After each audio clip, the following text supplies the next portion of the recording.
ஐயா, இன்னைக்கு யாரையுமே நம்ப முடியலீங்க. எனக்கு 15 வயசுல ஒரு தம்பி இருக்கான். அந்த பையன் நேத்து வேவேமா வந்து என்கிட்ட சொன்னா, அக்கா அக்கா இன்னைக்கு என்ன ஒரு சப்ப ஃபிகர் அடிச்சிருச்சு காணோம். நீங்க தானே? கண்டிப்பா நீங்க தான் இருப்பீங்க. டேய் அவசரப்படாதடா. இவன் கண்ணுக்கு கூட நான் சப்ப ஃபிகராவா தெரியணும். அப்துல் கலாம் இவங்கள போய் நம்பினாரு பாரு. இந்த வயசுக்கு கூட ஃபிகர் எல்லாம் தெரியுதுங்க. நாளா 20 வயசுல தாங்க ஃபிகர்னா என்னன்னே தெரிஞ்சுக்கிட்டேன். என் தம்பி வந்து என்கிட்ட சொன்னா இன்னைக்கு என்ன ஒரு சப்ப ஃபிகர் அடிச்சிருச்சுன்னு. என்னதான் இருந்தாலும் தம்பியாச்சே, விட்டு கொடுக்க முடியுமா? நான் சொன்னேன், ஏன்டா சப்ப ஃபிகர் அடிச்சிருச்சுல்ல, போய் டீச்சர்கிட்ட கம்ப்ளைண்ட் பண்ண வேண்டியதானே அப்படின்னு. அக்கா அடிச்சதே அந்த சப்ப தாங்க. ஐயா அவனை அடிச்சிருக்க கூடாது, அங்கே போட்டு கொண்டிருக்கணும். இந்த பயலை இன்னைக்கு நம்ப முடியுதா? இவ்வளவு ஏங்க இளைஞர்களை நம்ப முடியுதா? எப்படா என்ன மாதிரி அழகான பிள்ளைங்க வீட்ல இருந்து வெளியில வரும், லவ் லெட்டர் கொடுக்கலாம் அப்படின்னு காத்துக்கிட்டு இருக்காங்க. ஐயா, எங்க இளைஞர்களை பத்தி மட்டும் பேசப்படாது. இளைஞர்கள் வந்து எங்க இளைஞர்கள் வந்து பொம்பளைகள் பின்னால போக மாட்டாங்க. பொம்பளைகள் அவங்க பின்னால சுத்த வைக்கிற கூட்டம்.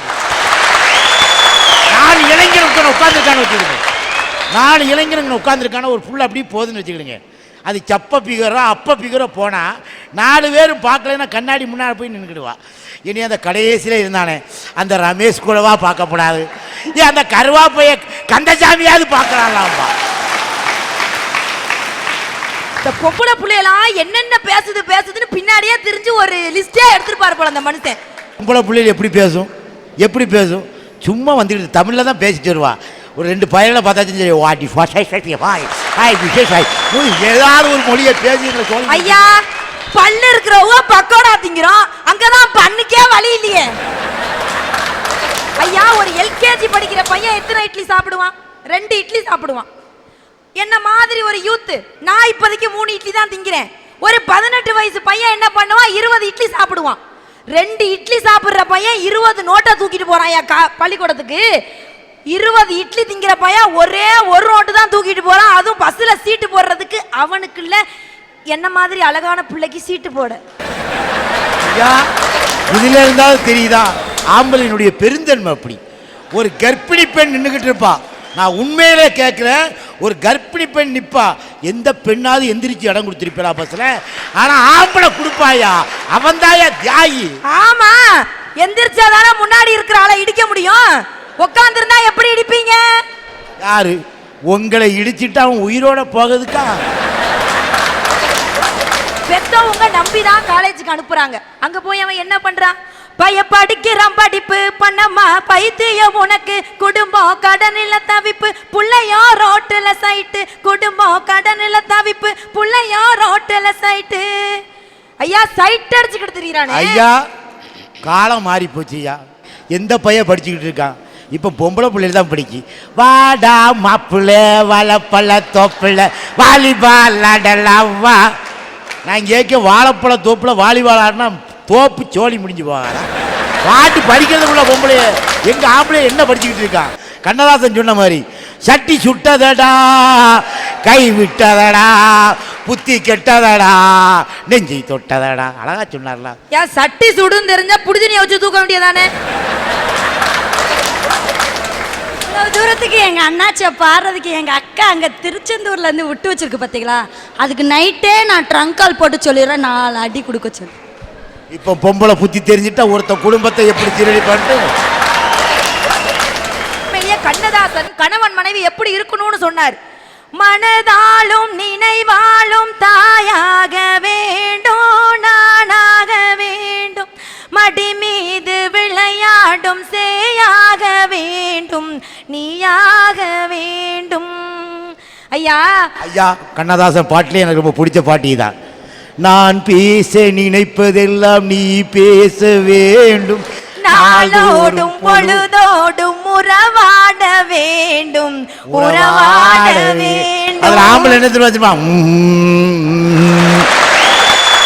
வாட்டில் பேசிக்கிட்டு இருக்க ஆம்பளை பேச முடியுதா ஐயா? ஐயா, பொண்டாட்டிக்கு போடுறதெல்லாம் தப்பே கிடையாது.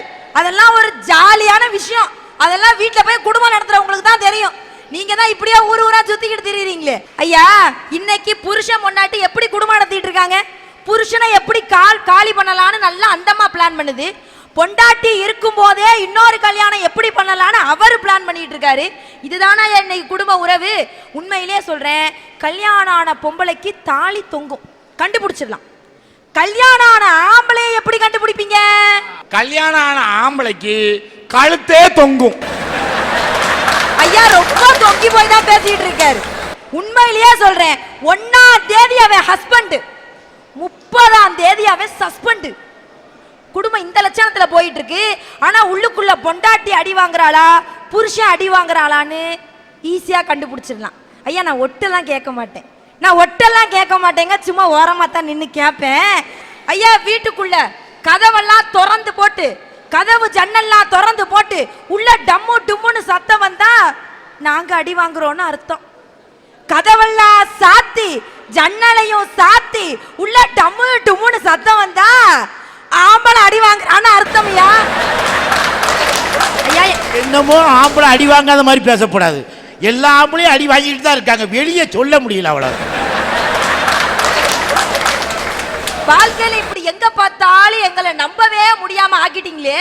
உண்மையிலேயே சொல்றேன், ஒரு குயவன் 10 முறை சர்க்கரத்தை சுற்றினால் களிமண் கூட பானையாகிறது. நம்முடைய பூமி பல்லாயிரக்கணக்கான ஆண்டுகளாக சுற்றி கொண்டேதான் இருக்கிறது. இன்றும் சில மனிதர்களுடைய மனம் என்னமோ களிமண்ணாகத்தானே இருக்கிறது. இந்த மக்களை நம்ப முடியுதா? அன்னைக்கு இப்படி எங்க பார்த்தாலும் நம்ப முடியல. அதனால தாயா சொல்றேன், கண்ணதாசனுடைய பாடல்ல யாரைத்தான் நம்புவதோ பேதை நெஞ்சோங்கிற வரி தாயா இன்னைக்கு வாழக்கூடிய வரி. பழையதை இன்னும் மறக்கலையே, மரத்துக்கு மேலே தாவுரையே, மனுஷனை குரங்கா மாத்துறையே, பிறந்தாலும் ஆம்பளையா பிறக்க கூடாது. ஐயா பிறந்து விட்டா பொட்டப்பைய உள்ளேயே நினைக்க கூடாது. காரைக்குடி கண்ணதாசன் எழுத எங்கள் தூத்துக்குடி சந்திரபாபு பாடின பாட்டு. உண்மையிலே ஆம்பளையெல்லாம் குரங்கு தான். என்னைக்கு ஒரு பொம்பளை கையில் எங்கள் ஆம்பளையை பிடிச்சி கொடுக்கானா குரங்கா மாறிடுதான். குரங்காட்டியும் பொண்டாட்டியும் ஒன்று ஐயா. பொம்பளையா இருக்காளா? இந்த செல்போனை கண்டுபிடிச்சவனை தேடிக்கிட்டு இருக்கேன், கிடைக்க மாட்டேங்கான். கிடைச்சா அவனை சின்ன பின்னமாக்கி போடுவேன். செல்போன் நானும் வச்சுருக்கேன், என் தங்கச்சி நிசாவும் செல்போன் வச்சுருக்கா. நிசாவும் செல்போன் வச்சுருக்கா, நானும் வச்சுருக்கேன். காரைக்குடி பஸ் ஸ்டாண்டில் ஒரு பிச்சைக்காரி செல்போன். செல்போன் ஆம்பளை கிட்ட இருந்தால் பைக்குள்ளே வச்சுருக்கா. பொட்டப்பை உள்ள செல்போனை வாங்கின உடனே காதில் வச்சு அன்னைக்கு ஒருத்தி பேசுதா, ஏய் சுரேஷ் சும்மரிடா, சும்மரிடா செல்லம், ரமேஷ் ரீசார்ஜ் பண்ணி விட்டுருக்காங்க. விளங்குமா? இந்த பொம்பளை நம்பி எத்தனை ஆம்பளை சீரழிஞ்சுக்கிட்டு இருக்கான் தெரியுமா ஐயா? இந்த வயசுக்கு மேலையும் பொம்பளை பிள்ளைங்க என்ன பேசுதுன்னு ஒட்டு கேட்குறீங்களே, இதுக்கு பேரு நீங்க காவி வேட்டியா கட்டிட்டு வந்திருக்கீங்க? எனக்கு என்ன வயசாயிட்டுன்னு நினைக்க? பார்த்தாலே தெரியுது. 29 வயசுல ஒரு வயசா? நான் திருச்செந்தூர்ல இருந்து வரேன். கடல் காத்த கந்தன், கந்த சஷ்டி நாயகன், சுனாமியை சுருட்டி வீசிய சூப்பர் ஸ்டார், வருங்கால முதலமைச்சர் எங்க ஐயா முருகன் இருக்காரு. முருகர் கோயில் அங்கே இருக்கு. ஐயா கோயில் எதிர்த்தால ஒரு கோயில் இருக்கு. எனக்கு காற்று வாங்கணுன்னா அந்த ஐயா கோயிலில் படுத்துருவேன். அன்னைக்கு அந்த ஐயா கோயிலில் அப்படி படுத்து தூக்கிட்டு இருந்தேன். 3 பொம்பளை பிள்ளைய வந்து உட்காந்துருந்துச்சு ஒரு தூணுக்கிட்ட. கடைசி புள்ள அந்த தூணுக்கிட்ட ஒருத்தங்கிட்ட உட்காந்து கடலை ஓட்டுச்சு. அந்த பிள்ளைக்கு ஃபோன் வருது. ஹலோ, யார் பேசுகிறது? அந்த பிள்ளை சொல்லுதா, நான் அக்கா தாண்டா பேசுகிறேன். அக்கா நீ எங்கே இருக்கேங்க? அந்த பிள்ளை சொல்லுது, நான் காயல்பட்டினத்தில் வசந்தா வீட்டில் இருக்கேங்க. அந்த பிள்ளை அதுக்கு தங்கச்சிக்காரி சொல்லுதா, நீ காயல்பட்டினத்தில் வசந்தா வீட்டில் இல்லை, ஐயா கோயில்கிட்ட உட்காந்து நீ ஒருத்தங்கிட்ட கடலை ஓட்டுக்கிட்டு இருக்கேங்க. எப்படி நீ செல்லும் புச்சி உனக்கு தெரியும்? அப்பாட்ட சொல்லிடாடாங்க. அப்பாட்ட நான் எப்படி சொல்லுவேன்? நீ தூணில் உட்காந்து கடலை ஓட்டுக்கிட்டு இருக்க, நான் கடையாச்சி தூணில் உட்காந்து கடலை ஓடுவேங்க. பொம்பளையா இருக்காளா ஐயா? யானா ஒன்று, பாராளுமன்றத்தில் 33% இடஒதுக்கீடு இப்போ பெண்களுக்கு கொடுத்துருக்கேன். ஆனால் இங்கே திருச்செந்தூர் கோயிலில் 55% இட ஒதுக்கீடு கொடுத்துருக்கோம். ஆமாம், நீங்கள் திருச்செந்தூர் கோயிலுக்கு போனீங்கன்னா முதல்ல பாருங்கள், ஒரு டிஜிட்டல் போர்டு இருக்கும், திருடர்கள் ஜாக்கிரதை. 56 திருடர்கள் 55 பேர் பொம்பளை, ஒரு ஆம்பளையா. அதையா கள்ளப்பையனை நம்பி சட்டையை கலத்தி போடலாம், கட்டின பொண்டாட்டியை நம்பி எவனா சட்டையை கலத்தி போட முடியுமா? காசை சுத்தமாக சுற்றுவாயா. இந்த பொம்பளையும் வச்சுக்கிட்டு நாங்கள் குடும்பம் சமாளிக்கோமே. பிறந்தாலும் ஆம்பளையா பிறக்கலாம் ஐயா. இந்த ஆம்பளை பிறந்து என்னையா சாதிக்க போகிறோம்? அதான் கண்ணதாசன் சொன்னான், பிறந்தாலும் ஆம்பளையா பிறக்கக்கூடாது, அப்படி பிறந்து விட்டால் பொம்பளையை நினைக்கக்கூடாதுன்னு சொன்னான்ல, அந்த வரிதாயா என்னைக்கு நிற்கும்? ஆம்பளையா எவ்வளோதான் கஷ்டப்பட வேண்டியதா இருக்கு. லைசன்ஸ் இல்லைன்னா டிராஃபிக் போலீஸ் ரொம்ப கொடுமைப்படுத்துறா சார். கொத்து பட்டா போடுவா தெரியுமா, அது மாதிரி குமரி நொங்க எடுத்து விடுவாங்க. அதுவே லேடிஸ் போனா லைசன்ஸ் இல்லைனாலும் சிரிச்சாலே விட்டுறாங்கய்யா. தம்பி பயக இன்னைக்கு சரக்கு அடிச்சிட்டு லைசன்ஸ் இல்லாம போய் காசை கொடுத்து கரெக்ட் பண்றீங்களே, அது போய் தப்பு இல்லையா? அக்கா நாங்களாவது காசு கொடுத்துதான் எஸ்கேப் ஆகல, நீங்க கண்ணடிச்சா எஸ்கேப் ஆகுறீங்கக்கா. திரைக்கடல் ஓடியும் திரவியம் தேடுன்னு சொல்லுவாங்கய்யா.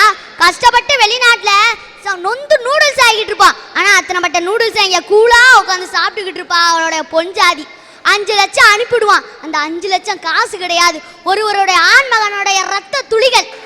மீதி கேட்பான் கொஞ்ச நாள் ஆன பிறகு, என்னம்மா மீதி எத்தனை லட்சம் இருக்குன்னு கேட்பான். அவளும் சொல்வா 3 லட்சம் இருக்குன்னு சொல்வா.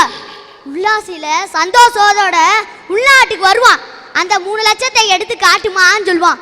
3 லட்சம் இருக்கு, 3 லட்சம் கடன்ல தான் இருக்குன்னு சொல்லுவான். இதாயா ஆண்கள் நிலைமை. என் ஹஸ்பண்ட் ஃபாரின்லேருந்து எனக்கு பணம் அனுப்பி விட்டாருன்னா நான் அதை வச்சுட்டு பிச்சைக்கார கழுதியாக அழிஞ்சேன்னா சமுதாயம் என்ன பேசுவோம்? அவன் கொடுக்குறான் கஷ்டப்பட்டு, இவன் எங்கே வைக்கிறாளோ தெரியலன்னு தானே சொல்லும். அதனால தான் நாங்கள் ஆடம்பரமாக அலையிறோம்ப்பா. அதுக்கு தலையில இருந்து கால் வர நகை போட்டிருந்தா வேர்த்தவன் ஆட்டையை போட்டு போக மாட்டானா? இப்பனா சொத்து பொதுவா யார் பேர்ல இருக்கு? கணவன் பேர்லயா மனைவி பேர்லயா? மனைவி பேர்ல தாயா.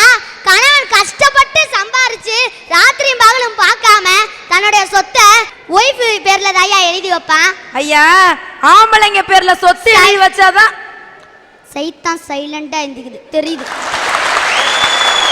இதுக்கு தாயா ஐயா ஏன் தெரியுமா ஆம்பளைங்க பேர்ல சொத்து எழுதி வைக்கிறது இல்ல? உடனடியா அடகு வச்சு குடிச்சு குட்டிச்சவராக்கிறாங்க. எதுக்கு உங்களுக்கு சொத்து? நாங்க தாயா உங்களுக்கு சொத்து, இதுக்கு மேலையுமா உங்களுக்கு சொத்து ஐயா ஒரு நாள் நல்லா கொரட்டை விட்டு தூங்கிக்கிட்டு இருந்தேன். திடீர்னு தேவர்கள் வந்து நின்றாங்க. தம்பி நீ நல்ல பையனா இருக்க, உனக்கு என்னடா வர வேணும்னு கேட்டாங்க. நானும் இதுதான் சந்தர்ப்பம், ஆம்பளையா இருந்து ரொம்ப நொந்து போயிட்டான், என்னை இப்பயே பொம்பளையா மாத்திருங்கன்னு சொன்னேன். அக்கா அந்த தேவர்கள் சொல்றாங்க, அந்த குத்து தானே எங்க தேவலோகத்தில் நடந்துகிட்டு இருக்கு அப்படின்னு சொன்னா, வாங்க எல்லாரும் ஒன்னா சேர்ந்து போய் பிரம்மா கிட்ட ஸ்ட்ரைக் பண்ணுவான்னு சொன்னா, அக்கா அந்த பிரம்மா சொல்றாரு, இங்கே இருந்தாண்டா என்னை ரொம்ப உருவசி படாத பாடுபடுத்துதுங்க, அதை போடா கீழேன்னு சொல்ற. இப்போ படைக்கிற பிரம்மாக்கே அவ்வளவு கஷ்டம்னா பாடுபடுற எங்க சிங்க ஆண்களுக்கு என்னையா நிலைமை? அதுக்கு தான் சொல்ற பிறந்தாலே ஆம்பளையா பிறக்க கூடாது. அந்த கண்ணதாசை எழுதி போனது 100க்கு 100 உண்மை.